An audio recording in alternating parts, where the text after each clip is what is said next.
The strength of any society lies in its institutions, which are essential for controlling, protecting, and serving the interests of all citizens while adhering to established rules and regulations.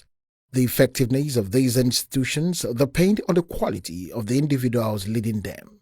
From day one, His Excellency Dr. Alex Otti OFR understood that his campaign promise to rebuild Abia State from past reigns would be unattainable without reforming and strengthening the institutions that would drive and sustain the new Abia he had set out to rebuild.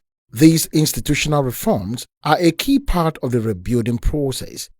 One of Abia's significant challenges before Governor Otti's administration was the manipulation, weakening, and destruction of state institutions by powerful individuals serving political, socio-economic, and ethnic interests.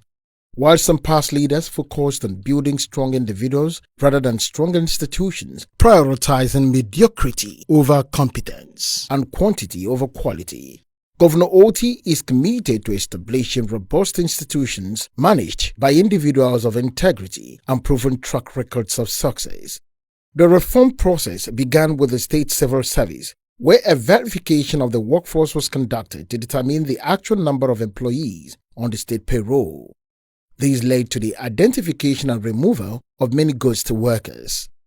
Unlike previous administrations that paid salaries in arrears, Governor Otti has mandated that workers receive their salaries by the 28th of every month.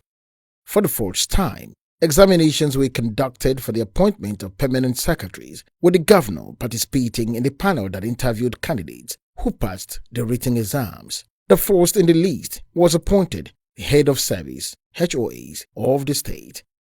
Governor Otti's administration also addressed over a decade of unpaid pension arrears owed to pensioners by previous governments, restoring full pension payments that had been reduced to less than half and paid only 2 or 3 times a year. He mandated that pensioners are paid by the 28th of each month, just like the active workforce. To give about the special attention he promised during the election campaign, the Otti administration created the Greater Aba Development Authority (GADA) with a clear mandate to restore and transform Aba, the commercial nerve center of the state, into a smart cosmopolitan city and restore its lost glory as the Japan of Africa. To ensure balanced development across the state, Governor Otti established the Greater Ohafia Development Authority (GODA), tasked with driving the socio-economic development of Abia North Zone, while Umuahia Capital Development Authority (UCDA) handles the development needs of the Umuahia, the capital city. To enhance and revitalize education at all levels with the state's public education system, Governor Otti divided the Ministry of Education into 2 separate entities, the Ministry of Basic and Secondary Education and the Ministry of Tertiary Education. Other new ministries, departments, and agencies established under Governor Otti's administration to serve the people better include the Ministry of Culture, Arts and Creative Economy, the Ministry of Industry and SMEs, the Ministry of Labor and Productivity, and the Ministry of Finance Incorporated, MOFI. Additionally, the Abia State Pension Reform Law was enacted to create a seamless pension scheme that protects pensioners from past hardships.